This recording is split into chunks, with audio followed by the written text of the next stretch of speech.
থেকে বাসার আমার সবথেকে পছন্দের জিনিসই হচ্ছে আমার ব্যালকনিটা।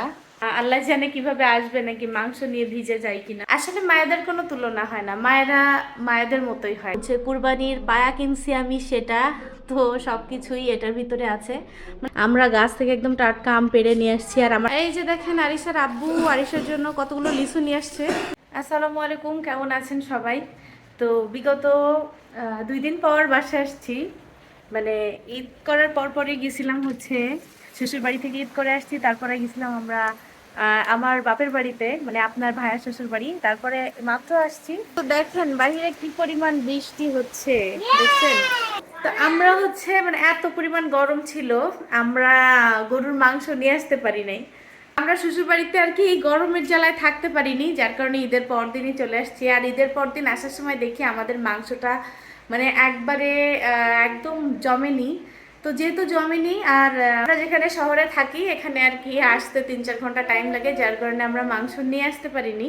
তো আজকেই আমার শ্বশুর মাংসটা পাঠায় দিচ্ছে।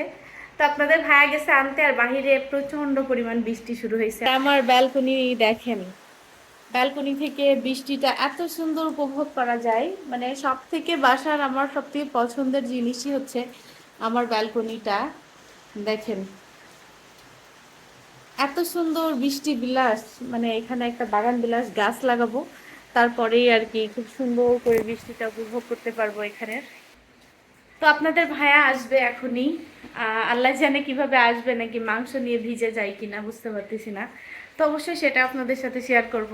তো আম্মুদের বাসা থেকে আসার সময় আমার মা হচ্ছে আসার সময় আমাদের গাছের আম দিছে কিছু, তারপর এসে জন্য আমাদেরকে রান্না করে না খেতে হয়, এই জন্য আমার আম্মু ডাল দিয়ে চর্বি দিয়ে রান্না করছে, সেটা কিন্তু আমাদের জন্য প্যাকেট করে পাঠিয়ে দিছে। আসলে মা কিন্তু মাই হয়, যখন শ্বশুরবাড়ি থেকে আসি তখন আমার শাশুড়ি মা ঠিক এভাবে আমাদেরকে যত্ন করে। আসলে মায়েদের কোনো তুলনা হয় না, মায়েরা মায়েদের মতোই হয়, এদের সাথে আসলে কাউকে তুলনা করা যায় না। শাশুড়ি মাও সেম কাজটা করে, আর আমার মাও, মানে দুই দিক দিয়ে, হাজব্যান্ডের মা অথবা নিজের মা, মার মতো আসলে কেউই হয় না। তো দুপুরবেলা আমাদের ওখানে থাকার কথা ছিল, কিন্তু আমি যেহেতু চলে আসছি আমার একটু বাসায় কাজ ছিল, তা আম্মু রান্না করে সব কিছু পাঠাই দিছে। আর এই যে ভাতটা নিয়ে আসিনি, আর আমাদের বাসায় আজকে চাল নাই, চাল কিনে নিয়ে আসবো তারপর হচ্ছে রান্না। তো আম্মু বলতেছে এখন দুপুরবেলা খুব কষ্টকর হয়ে যাবে, এই জন্য আমার আম্মু দেখেন চালও পাঠাই দিছে। এই যে দেখেন এই বক্সের ভিতর হচ্ছে হ্যাঁ ডাল চর্বি দিয়ে রান্না করা আম। এই যে দেখেন আমাদের গাছের আম, এটা হচ্ছে আম্রপালি আম, মানে আমাদের গাছের একদম টাটকা, এটাতে কোনো সার বা কেমিক্যাল কিছুই ব্যবহার করা নেই। আর আম্মু কিন্তু দেখেন গাছের এই যে আঠাগুলো থাকে না, এটাও কিন্তু মুছে মুছে দিচ্ছে কাপড় দিয়ে। তো আঠা মুছলে হয় কি, এটা আর হচ্ছে নষ্ট হয় না, নষ্ট হওয়ার সম্ভাবনাটা অনেক কম থাকে। তা আরও অনেক আম ছিল, বাইকে করে নিয়ে আসা ঝামেলা, যার কারণে নিয়ে আসিনি।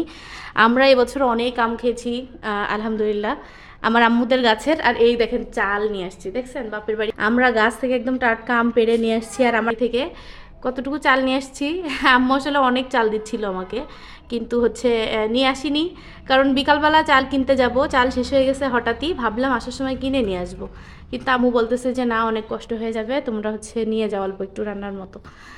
তো এই হচ্ছে অবস্থা, এখন এই আমগুলো সব সাজায় রাখবো এই থাকার ভিতরে। এখানে এই জায়গাতে হচ্ছে আমগুলো সাজায় রাখলে আমগুলাতেও বেশ বাতাস লাগে, আর আমগুলা খুব একটা নষ্ট হয় না, এই জন্য আম কিনে আনার পরপরই আমি এই থাকাগুলো ব্যবহার করি, এটাতে কিন্তু আম পচার সম্ভাবনা অনেক কম থাকে। এই যে দেখেন আপনাদের ভাইয়া আসছে, তো এই যে দেখেন ঘামতে ঘামতে বেচারা চলে আসছে, অনেক ঘেমে গেছে, মানে এত কষ্ট হয়ে গেছে, বাইরে অনেক বৃষ্টি, তারপরে হচ্ছে একটা বস্তা 5 তলাতে তোলা অনেক কষ্টকর ব্যাপার। এই যে দেখেন আরিশার আব্বু আরিশার জন্য কতগুলো লিচু নিয়ে আসছে, কিন্তু আমার বেশি পছন্দ আরিশার থেকেও, তো আমরা আর কি লিচু খাবো এখন।